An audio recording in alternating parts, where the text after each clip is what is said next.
और वे परमेश्वर के दास मूसा और मेमने के गीत गाते हैं और कहते हैं, तेरे कार्य महान और अद्भुत है, हे सर्वशक्तिमान प्रभु परमेश्वर। तेरे मार्ग न्यायपूर्ण और सच्चे हैं, हे संतों के राजा। उद्धरण चिन्ह। प्रकाशित वाक्य 15:3। मिस्र में इसराइल। 14 जून 1857 को प्रभु के दिन की सुबह C.H. स्पर्जन द्वारा दिया गया उपदेश। सबसे पहले आइए हम अपने धन्य प्रभु के सम्मान की रक्षा में पवित्र आत्मा की सावधानी पर ध्यान दें। इस पद को अक्सर इस तरह उद्धृत किया जाता है जैसे कि यह इस प्रकार है, वे मूसा और मेमने का गीत गाते हैं। इस गलती ने कई कमजोर दिमागों को इस अभिव्यक्ति पर आश्चर्य करने के लिए प्रेरित किया है, क्योंकि उन्होंने कल्पना की है कि इसने स्वर्ग के गीत के सम्मान को मूसा और मुक्तिदाता के बीच विभाजित किया है। इस बिंदु पर किसी भी त्रुटि को रोकने के लिए पवित्र आत्मा द्वारा परमेश्वर के सेवक खंड को निस्संदेह जोड़ा गया है और इसलिए इसे उद्धरण में सावधानीपूर्वक शामिल किया जाना चाहिए। मैं समझता हूं कि मूसा का गीत यहां मेमने के गीत के साथ संयुक्त है क्योंकि एक दूसरे का प्रतीक और चित्र था। लाल सागर में फिरौन की शानदार हार ने प्रभु के महान युद्ध के दिन शैतान और उसकी सारी सेना के पूर्ण विनाश को दर्शाया। और मूसा के गीत में विजय की वही भावनाएं थीं जो छुड़ाए गए लोगों के सीने में व्याप्त होंगी जब वे अपने सेनापति के साथ विजय प्राप्त करेंगे। पवित्र आत्मा ईश्वर मुझे समुद्र से गुजरते समय इसराइल की स्थिति और वर्तमान समय में मसीह के चर्च की स्थिति के बीच मौजूद समानता को प्रदर्शित करने में सक्षम करें। इसके बाद हम लाल सागर में प्रभु की विजय की तुलना प्रभु के महान और भयानक दिन में मेमने की जीत से करेंगे। और अंत में मैं मूसा के गीत की कुछ प्रमुख विशेषताओं को इंगित करूंगा, जो निस्संदेह मेमने के गीत में भी प्रमुख होंगी। सबसे पहले, ये हमारा काम है कि हम इसराइल के बच्चों की स्थिति को अपनी स्थिति का प्रतीक मानें। हम भाई, जो परमेश्वर के इसराइल का हिस्सा है, कभी पाप और शैतान के दास थे। अपनी स्वाभाविक अवस्था में हमने कठोर दासता और कठोरता से दासता की। हमारी दासता से बढ़कर कोई दासता नहीं थी। हमने बिना भूसे के ईंटें बनाई और आग में तपकर परिश्रम किया। परंतु परमेश्वर के बल से हम मुक्त हुए हैं। हम कारागार से बाहर आ गए हैं। हम आनंद के साथ अपने आप को मुक्त, प्रभु के स्वतंत्र लोगों के रूप में देखते हैं। हमारी गर्दन से लोहे का जुआ उतर गया है। अब हम अपनी वासनाओं की सेवा नहीं करते और अत्याचारी के पाप के आगे आज्ञाकारी नहीं रहते। हमारे परमेश्वर ने ऊंचे हाथ और फैली भुजा से हमें हमारी कैद से बाहर निकाला है और हम आनंद के साथ जंगल में अपना रास्ता तय कर रहे हैं। परंतु इसराइल के लोगों के लिए ये सब आनंद का समय नहीं था। वे स्वतंत्र थे, परंतु उनका स्वामी उनके पीछे पड़ा था। फिरौन अपने इतने मूल्यवान दासों को खोना नहीं चाहता था और इसलिए अपने चुने हुए सेनापतियों, अपने घुड़सवारों और अपने रथों के साथ भी वो गुस्से में उनका पीछा करने लगा। भयभीत इसराइल ने अपने पीछे क्रोधित अत्याचारी को देखा और परिणाम के कारण कांप उठा। लोगों के हृदय कांप उठे जब उन्होंने देखा कि अत्याचारी के आने से उनकी आशाएं धूमिल हो गई हैं और उनकी खुशियां समाप्त हो गई हैं। तुम में से कुछ के साथ भी ऐसा ही है। तुम सोचते हो कि तुम्हें फिर से गूंगे पशुओं की तरह मिस्र वापस भेज दिया जाएगा और एक बार फिर वही हो जाना होगा जो तुम थे। तुम निश्चित ही कहते हो, मैं ऐसे लोगों के साथ अपने रास्ते पर नहीं रह सकता जो मुझे वापस भेजना चाहते हैं। मुझे फिर से अपने अधर्म का दास बनना होगा। और इस प्रकार धर्मत्याग से डरते हुए और यह महसूस करते हुए कि तुम वही बनने से मरना पसंद करोगे जो तुम थे। तुम आज सुबह भय से भरे हुए हो। तुम कह रहे हो, हाय, मेरे लिए मिस्र में मर जाना बेहतर था बजाय इसके कि मैं इस जंगल में फिर से बंदी बना लिया जाता। तुमने कुछ समय के लिए पवित्रता के आनंद और स्वतंत्रता की मिठास का स्वाद चखा है और अब आध्यात्मिक मिस्र की दास्ता सहने के लिए वापस जाना पहले से भी बदतर होगा। ये परमेश्वर के चुने हुए लोगों की स्थिति है। वे मिस्र से निकलकर कनान देश की ओर बढ़ रहे हैं। लेकिन दुनिया उनके विरुद्ध है। पृथ्वी के राजा खड़े हो गए हैं और शासक मिलकर प्रभु और उसके लोगों के विरुद्ध ये कहते हुए सम्मति कर रहे हैं, हम उन्हें तितर बितर कर दें, हम उन्हें पूरी तरह से नष्ट कर दें। उद्धरण चिन्ह। स्मिथफील्ड के अग्निकांड के दिनों से लेकर अब तक दुनिया का दुष्ट हृदय कलीसिया से नफरत करता रहा है और दुनिया के क्रूर हाथ और हंसने वाले होंठ हमेशा से हमारे विरुद्ध रहे हैं। शक्तिशाली लोगों की सेना हमारा पीछा कर रही है और हमारे खून की प्यासी है और हमें पृथ्वी से मिटा देने के लिए व्याकुल है। इस समय तक हमारी स्थिति ऐसी ही है और ये तब तक ऐसी ही रहेगी जब तक हम जॉर्डन के उस पार नहीं पहुंच जाते या जब तक हमारा निर्माता पृथ्वी पर शासन करने नहीं आ जाता। लेकिन एक बार फिर इस्राएल के बच्चे इससे भी अधिक आश्चर्यजनक स्थिति में थे। वे लाल सागर के किनारे पहुंच गए। उन्हें अपने पीछे अपने दुश्मनों का डर था। वे दोनों ओर से उड़ नहीं सकते थे क्योंकि उनके दोनों ओर पहाड़ और विशाल चट्टानें थीं। उनके लिए केवल एक ही रास्ता खुला था और वह रास्ता समुद्र के बीच से होकर था। ईश्वर ने उन्हें आगे बढ़ने का आदेश दिया। मूसा की छड़ी फैली हुई है और भयभीत जल विभाजित हो गया है। एक नहर बची है जबकि बाढ़ सीधी खड़ी है और पानी समुद्र के बीच में जम गया है। और अब अद्भुत तीर्थयात्रा देखें।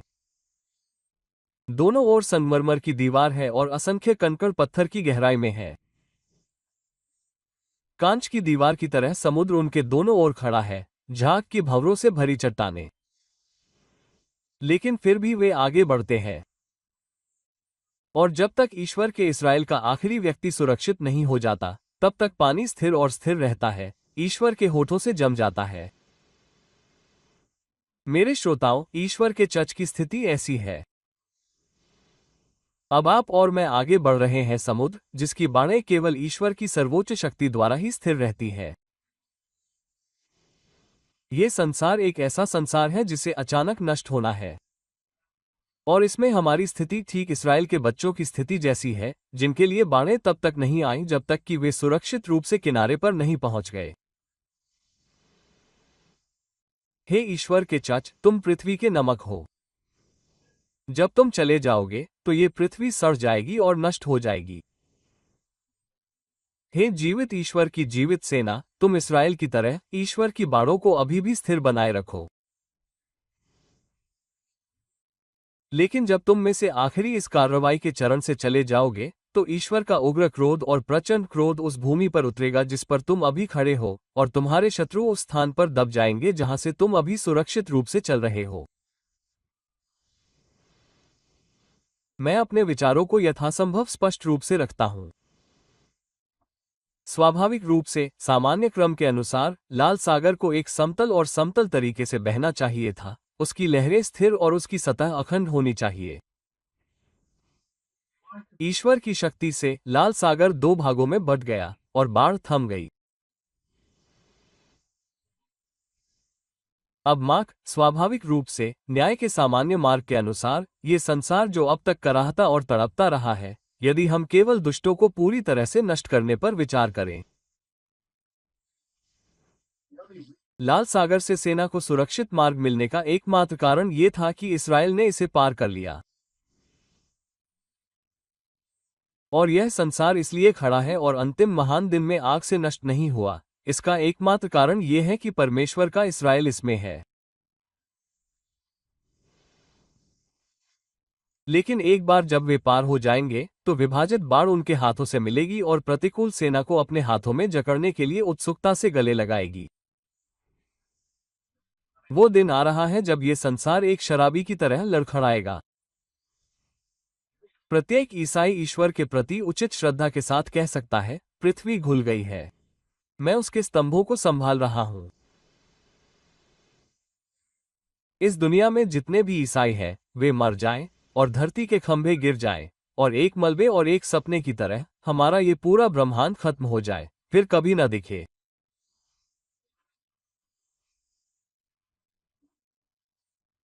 मैं कहता हूं, हम आज बाढ़ से गुजर रहे हैं, हमारे पीछे दुश्मन हैं जो मिस्र से कनान की ओर जा रहे हैं।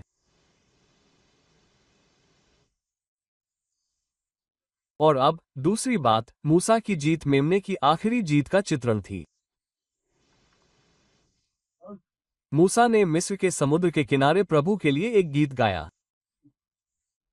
अगर आप पवित्र शास्त्र देखेंगे तो आप पाएंगे कि मेरा पाठ पवित्र आत्माओं द्वारा गाया गया था, जिन्हें पाप और जानवर के संदूषण से बचाया गया था। और ऐसा कहा जाता है कि उन्होंने ये गीत आग से मिले कांच के समुद्र पर गाया था। अब मूसा का गीत एक ऐसे समुद्र के किनारे गाया गया था जो कांच जैसा और शांत था। थोड़े समय के लिए बाढ़ अशांत, विभाजित, अलग और जम गई थी।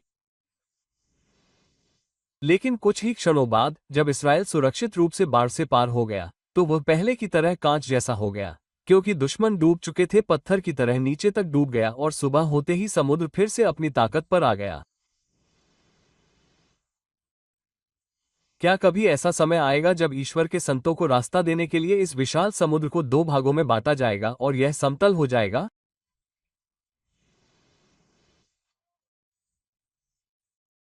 क्या ऐसा कोई दिन आएगा जब ईश्वर की विभाजित व्यवस्थाएं, जो पाप के साथ न्याय करने की अपनी वैधानिक प्रवृत्ति का पालन करने से रोकी गई है, जब न्याय के दो समुद्र आपस में मिल जाएंगे और ईश्वर की व्यवस्था का एक समुद्र आग से मिला हुआ कांच का समुद्र बन जाएगा?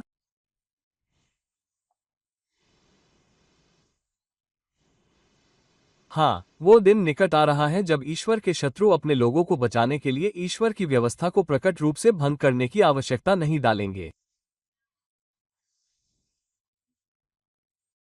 जब ईश्वर की महान योजनाएं पूरी होंगी और इसलिए जब पानी की दीवारें एक साथ लुढ़केंगी, जबकि उनकी अंतरतम गहराई में अनंत जलती आग दुष्टों को भस्म करती रहेगी। ओह, समुद्र सतह पर शांत होगा।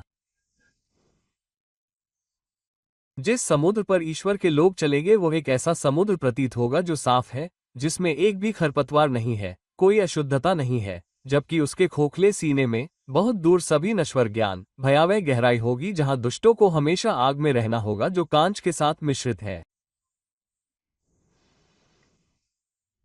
अच्छा, अब मैं आपको दिखाना चाहता हूं कि मूसा ने क्यों जीत हासिल की और क्यों हम धीरे धीरे जीतेंगे।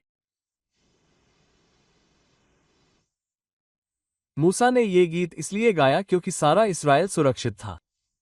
वे सभी समुद्र के पार सुरक्षित थे। उस ठोस दीवार से छींटे की एक बूंद भी नहीं गिरी जब तक कि परमेश्वर के इस्राएल के आखिरी व्यक्ति ने बाढ़ के दूसरी ओर सुरक्षित रूप से अपना पैर नहीं रखा। ऐसा होते ही बाढ़ तुरंत अपने उचित स्थान पर वापस आ जाती, लेकिन तब तक नहीं। उस गीत का एक हिस्सा था, तूने अपने लोगों को जंगल में भेड़ों की तरह ले जाया है। अब आखिरी समय में जब मसीह पृथ्वी पर आएगा तो महान गीत होगा, हे प्रभु, तूने अपने लोगों को बचा लिया है। तूने उन सभी को ईश्वर के मार्ग पर सुरक्षित रूप से ले जाया है और उनमें से एक भी दुश्मन के हाथों में नहीं पड़ा है।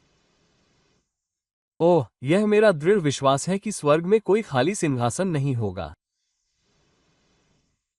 मैं खुश हूं कि जो लोग नीचे प्रभु से प्रेम करते हैं वे अंततः स्वर्ग को प्राप्त करेंगे। मैं कुछ लोगों के साथ यह नहीं मानता कि मनुष्य स्वर्ग की राह पर चलकर बच सकते हैं और फिर भी शत्रु के हाथों गिर सकते हैं। ईश्वर न करे, मेरे मित्रों, सभी चुने हुए लोग सिंहासन के चारों ओर इकट्ठा होंगे, उसकी कृपा के आचरण को आशीर्वाद देंगे और उसकी महिमा को प्रकट करेंगे। स्वर्ग की विजय का एक हिस्सा ये होगा कि एक भी सिंहासन खाली नहीं होगा। ईश्वर ने जितने लोगों को चुना है, मसीह ने जितने लोगों को छुड़ाया है, आत्मा ने जितने लोगों को बुलाया है, जितने लोग विश्वास करते हैं वे सभी धारा के पार सुरक्षित पहुंचेंगे। हम सभी अभी तक सुरक्षित रूप से नहीं उतरे हैं। सेना का एक हिस्सा बाढ़ को पार कर चुका है और कुछ अभी पार कर रहा है। सेना का अगला दस्ता पहले ही किनारे पर पहुंच चुका है, मैं उन्हें वहां देख सकता हूं। मैं अनंत तट पर छिड़के हुए पट्टियों के साथ रक्त का अभिवादन करता हूं। और आप और मैं, मेरे भाई, गहराई से मार्च कर रहे हैं। हम इस दिन मसीह का दृढ़ता से अनुसरण कर रहे हैं और जंगल से गुजर रहे हैं। हमें खुश रहना चाहिए। पीछे का पहरा जल्द ही उस जगह होगा जहां अगला दस्ता पहले से ही है। चुने हुए लोगों में से आखिरी जल्द ही समुद्र में उतरेंगे। परमेश्वर के चुने हुए लोगों में से आखिरी समुद्र पार करेंगे। और तब विजय का गीत सुनाई देगा जब सभी सुरक्षित होंगे।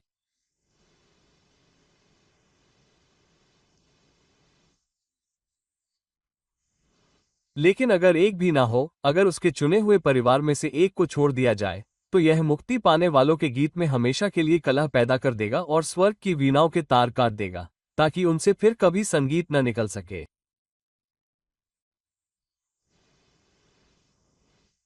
लेकिन शायद मूसा के आनंद का बड़ा हिस्सा परमेश्वर के सभी शत्रुओं के विनाश में था। उसने एक दिन पहले अपने लोगों को देखा। उसने अपने लोगों को देखा और उसकी आंखों में आंसू थे। उसने नकली व्यक्ति को देखा और उसकी दृष्टि कठोर और ऊंची थी। और आज वह अपने लोगों को देखता है और कहता है, धन्य हो तुम, हे इस्राएल, सुरक्षित रूप से किनारे पर उतर आए। और वो नकली व्यक्ति को नहीं बल्कि नकली व्यक्ति की कब्र को देखता है। वो देखता है जहां जीवित लोग परमेश्वर की ढाल से अपने सभी शत्रुओं से सुरक्षित थे। और वो क्या देखता है? पानी का एक बड़ा सागर, एक विशाल कब्र जिसमें राजकुमार, सम्राट और शक्तिशाली लोग डूब गए। घोड़े और उसके सवार को उसने समुद्र में फेंक दिया। फिरौन के रथ भी उसमें डूब गए। और जल्द ही, मेरे श्रोताओं, आप और मैं भी ऐसा ही करेंगे। मैं कहता हूं कि अब हमें दुश्मनों की भीड़ को देखना होगा। रोम के जंगली जानवरों को क्या कहते हैं? मोहम्मद के विरोधी मसीहा को क्या कहते हैं? हजारों मूर्ति पूजा और झूठे भगवानों को क्या कहते हैं? अपने सभी असंख्य रूपों में बेवफाई को क्या कहते हैं? भगवान के बहुत सारे दुश्मन हैं और नरक के बहुत सारे लोग हैं। देखो, तुम उन्हें आज एक साथ इकट्ठा होते देखते हो। घुड़सवारों पर घुड़सवार, रथों पर रथ, सबसे ऊंचे के खिलाफ एक साथ इकट्ठा हुए। मैं कांपते हुए चर्च को देखता हूं, जो उखाड़ फेंकने से डरता है। मैं उसके नेताओं को गंभीर प्रार्थना में अपने घुटनों के बल झुकते हुए देखता हूं और रोता हूं, भगवान, अपने लोगों को बचाओ और अपनी विरासत को आशीर्वाद दो। लेकिन मेरी आंखें दूर से भविष्य को देखती हैं और मैं आखिरी दिनों के उस सुखद समय को देखता हूं जब मसीह विजयी होकर राज्य करेगा।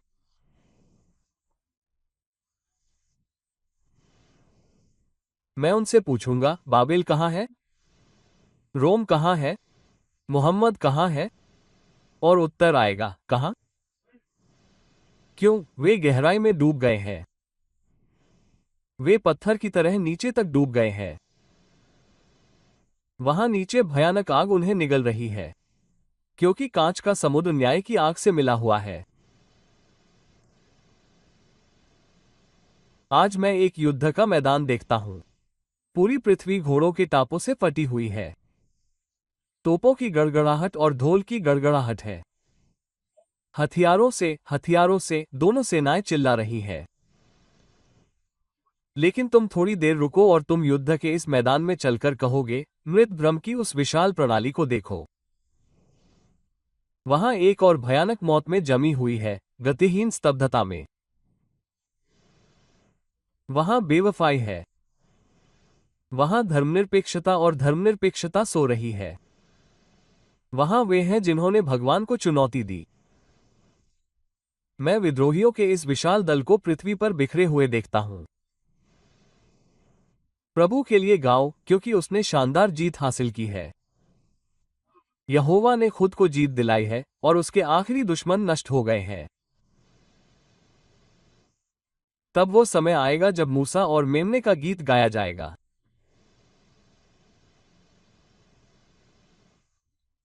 अब तीसरी बात, मूसा के गीत की ओर मुड़ते हुए, मैं आपके सामने अपने संबोधन को इस गीत में कुछ दिलचस्प विशेषताओं पर ध्यान देकर समाप्त करूंगा, जिसका निस्संदेह उन लोगों के शाश्वत ऑर्केस्ट्रा में स्थान होगा जो सर्वशक्तिमान की स्तुति करेंगे। हे मेरे भाइयों, मैं बस यही चाहता हूं कि मैं लाल सागर के किनारे खड़ा होता और उस महान पुकार और जयघोष की उस प्रचंड गर्जना को सुन पाता। मुझे लगता है कि मिस्र में दास्ता का जीवन जीने वाला कोई व्यक्ति उस महान सेना में शामिल हो सकता है जिसने ऐसी महान स्तुति गाए। संगीत का अपना आकर्षण है, लेकिन उसका ऐसा आकर्षण पहले कभी नहीं था जैसा उस दिन था जब सुंदर मरियम ने महिलाओं का नेतृत्व किया और मूसा ने पुरुषों का नेतृत्व किया, जैसे कोई शक्तिशाली नेता अपने हाथ से समय बजा रहा हो। प्रभु के लिए गाओ, क्योंकि उसने गौरवशाली काम किया है। मुझे लगता है कि मैं वो दृश्य देख रहा हूं और मैं उस महान दिन की प्रतीक्षा कर रहा हूं जब ये गीत फिर से मूसा और मेमने के गीत के रूप में गाया जाएगा। अब इस गीत पर गौर करें, यह एक्सोस के 15वें अध्याय में है और कई भजनों में इसका विस्तार से वर्णन किया गया है। सबसे पहले मैं चाहता हूं कि आप इस गीत पर गौर करें कि यह शुरू से अंत तक ईश्वर की स्तुति है और किसी और की नहीं बल्कि ईश्वर की। मूसा, आपने अपने बारे में कुछ नहीं कहा। हे महान विधिवेत्ता, सबसे शक्तिशाली व्यक्ति, क्या आपके हाथ में वो शक्तिशाली छड़ी नहीं थी जिसने समुद्र को चीर दिया, उसकी सुंदर छाती को जला दिया और उसकी छाती पर कुछ समय के लिए निशान छोड़ दिया?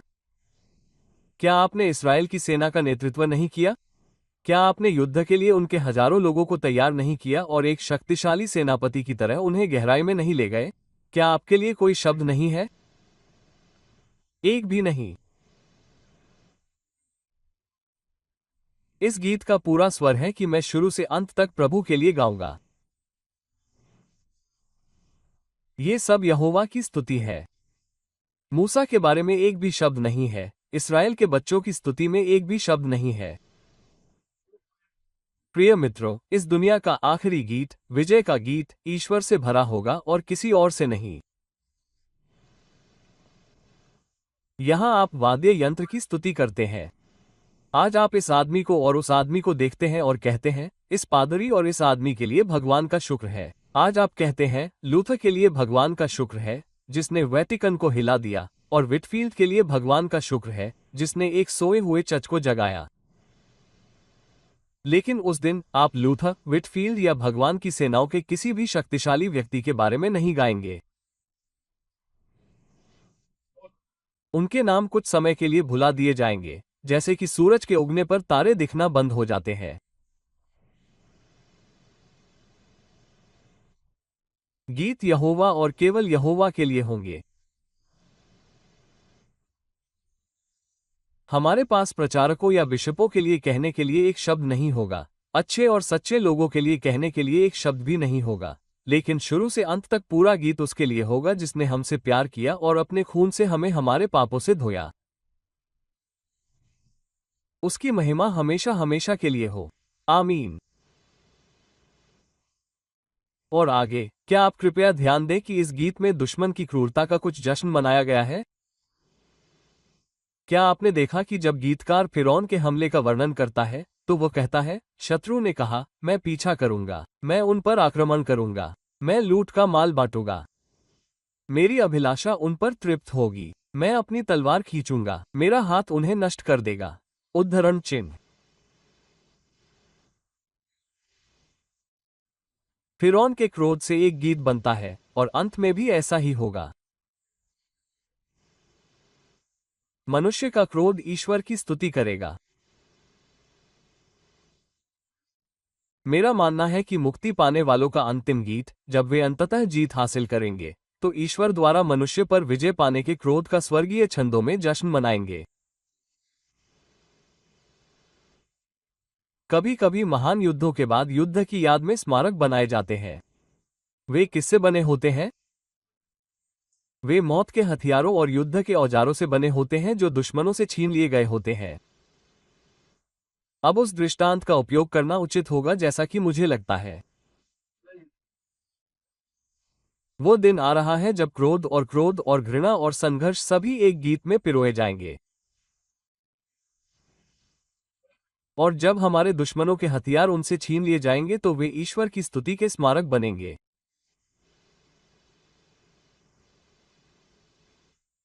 गाली दो। ईश निंदा करने वालों को गाली दो। प्रहार करो, अत्याचारी पर प्रहार करो। अपना भारी हाथ उठाओ हे निरंकुश। उस सच्चाई को कुचल दो जिसे तुम अभी तक कुचल नहीं सकते। उसके सिर से ताज उतार दो, वो ताज जो तुम्हारी पहुंच से बहुत ऊपर है।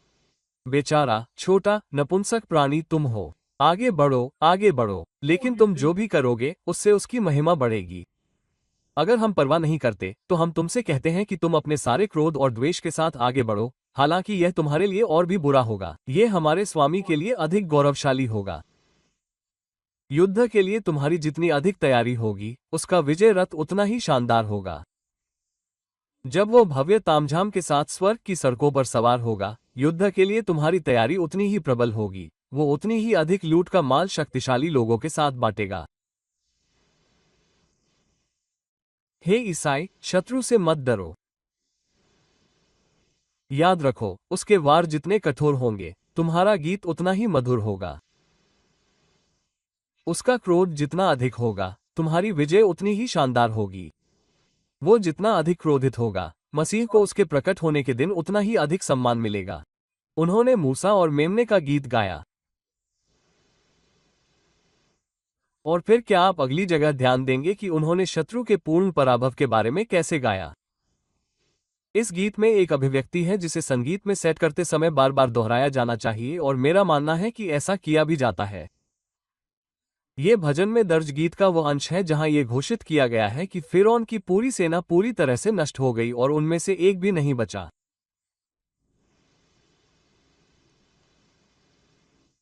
जब लाल सागर के किनारे वो महान गीत गाया गया था, तो इसमें कोई संदेह नहीं कि उस अभिव्यक्ति पर विशेष जोर दिया गया था।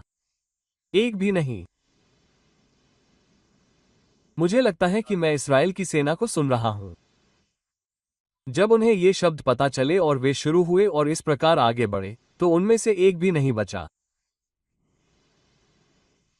और फिर विभिन्न भागों में शब्द दोहराए गए। एक नहीं, एक नहीं।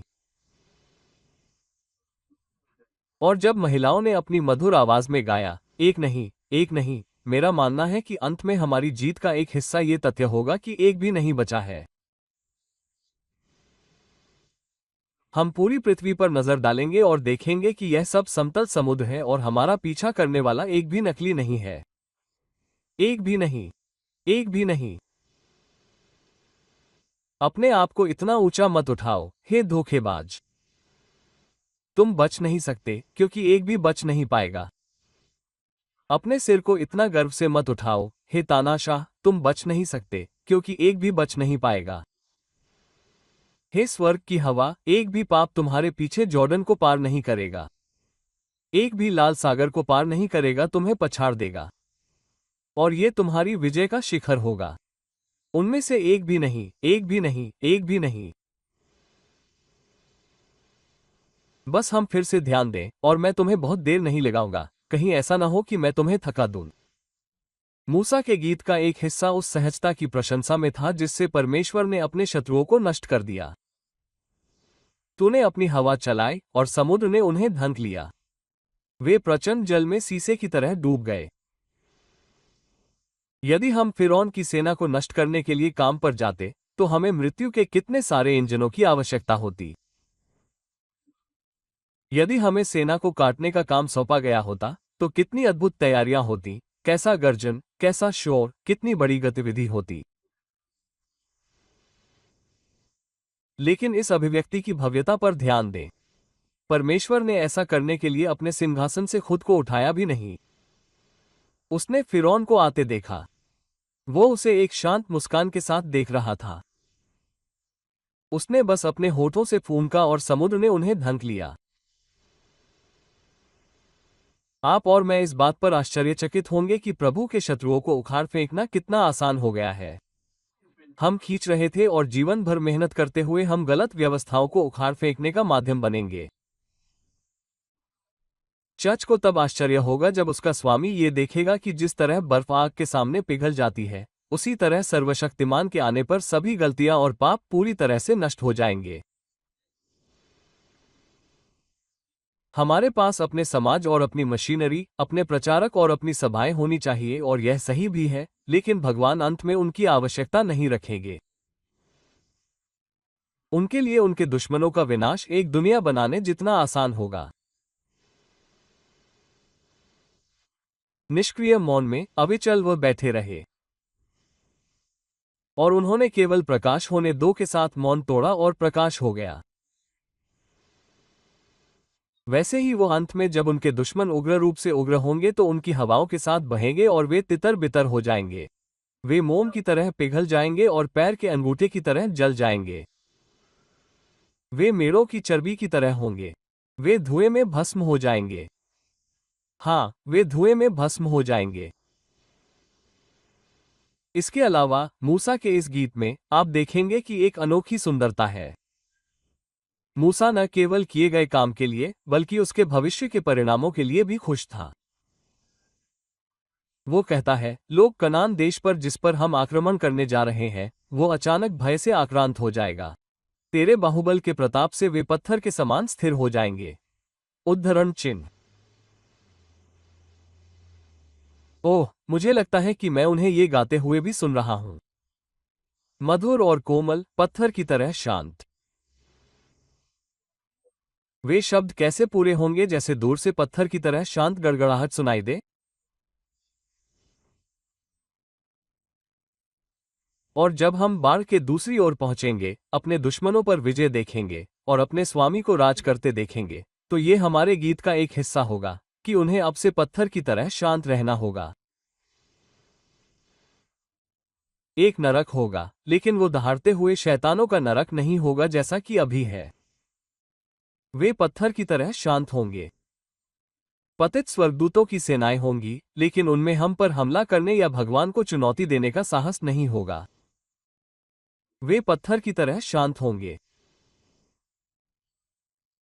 ओह, वो ध्वनि कितनी भव्य होगी जब भगवान के छुड़ाए गए लोग राक्षसों को देखते हुए, जंजीरों में जकड़े हुए, बंधे हुए, खामोश, आतंक से गूंगे उनके लिए जय जयकार करेंगे।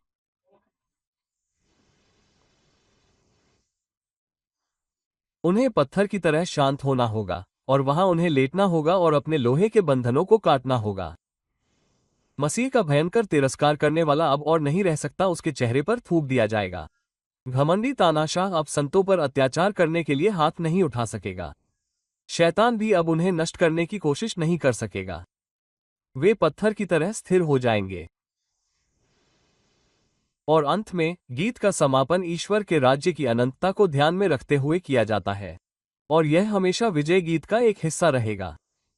उन्होंने गाया, प्रभु हमेशा हमेशा के लिए राज्य करेगा। तब मैं मान सकता हूं कि पूरा बैंड संगीत की ऊंची धुनों में झूम उठा होगा। प्रभु हमेशा हमेशा के लिए राज्य करेगा। स्वर्ग के राग का एक हिस्सा होगा, प्रभु हमेशा हमेशा के लिए राज्य करेगा। उस गीत ने हमें यहां खुश कर दिया है, प्रभु राज्य करता है, मेरी चट्टान धन्य हो। और वो गीत वहां हमारा उत्कर्ष होगा। प्रभु हमेशा हमेशा के लिए राज्य करता है। जब हम समुद्र को पवित्रता से देखेंगे, जब हम दुनिया को सुंदर और सुंदर देखेंगे, जब हम अपने शत्रुओं को नष्ट होते और सर्वशक्तिमान ईश्वर को विजयी होते देखेंगे, तब हम हल्लेलुयाह गीत गाएंगे, क्योंकि सर्वशक्तिमान ईश्वर राज्य करेगा। हल्लेलुयाह। ये शब्द पृथ्वी और मानस में गूंजने दो। ओह, हम इसे गाने के लिए वहां मौजूद रहें। मुझे एक बात कहनी है और मैंने कह दी है। आप जानते हैं मेरे दोस्तों, जैसे मूसा के गीत में मेमने के गीत की तरह कुछ है, वैसे ही लाल सागर के पानी के किनारे एक और गीत गाया गया था जो नरक के गीत की तरह है। आपका क्या मतलब है, महोदय? भयानक विचार। क्या मुझे संगीत शब्द का प्रयोग करना चाहिए? क्या मैं स्वर्ग के शब्दों को इतना अपवित्र कर दूं कि कहूं कि फिरौन और उसकी सेना के होठों से जो संगीत निकला वह शोकपूर्ण था? ढोल और तुरही की ध्वनि के साथ वे निर्भीकता और गर्व के साथ समुद्र में प्रवेश कर गए। अचानक उनका संगीत बंद हो गया। और हे आकाश और हे प्रलय! यह क्या था? समुद्र उन्हें निगलने के लिए उन पर पूरी तरह से टूट पड़ा। हे काश हम वो चीख न सुन पाते, वो भयानक पीड़ा की चीख जो आकाश को चीरती हुई प्रतीत होती थी और फिर शांत हो जाती थी जब फिरौन और उसके शक्तिशाली लोग निगल लिए जाते थे और नरक में चले जाते थे। हे सितारों, अगर तुमने उसे सुना होता, अगर पानी के काले ध्रुव ने तुम्हारी आवाज को बंद न किया होता, तो तुम आज तक कांपते रहते। और मायाप, तुम अभी कांप रहे हो। मायाप, रात में तुम्हारी झपकियां उस भयानक चीख के कारण हैं जो तुमने सुनी थी, क्योंकि निश्चित रूप से ये तुम्हें डराने के लिए काफी थी। हमेशा के लिए कांपते रहो। वो भयानक चीख, वो भयानक विलाप, वो भयानक चीख, जब पूरी सेना एक साथ नरक में डूब गई, जब पानी ने उन्हें निगल लिया। सावधान रहो मेरे दोस्तों, सावधान रहो, कहीं ऐसा ना हो कि तुम्हें उस भयानक कंजूस के साथ शामिल होना पड़े। सावधान रहो, कहीं ऐसा ना हो कि मुक्ति पाने वालों के गीत के स्थान पर वो भयानक चीख तुम्हारी हो। और याद रखो, ऐसा ही तब तक होना चाहिए जब तक तुम दोबारा जन्म न लो, जब तक तुम मसीह में विश्वास न करो, जब तक तुम अपने पापों का पश्चाताप न करो और उन्हें पवित्र रूप से त्याग न दो, और कांपते दिलों से उस दुखों के पुरुष पर अपना भरोसा न रखो जिसे जल्द ही राजाओं का राजा और प्रभुओं का प्रभु कहा जाने वाला है।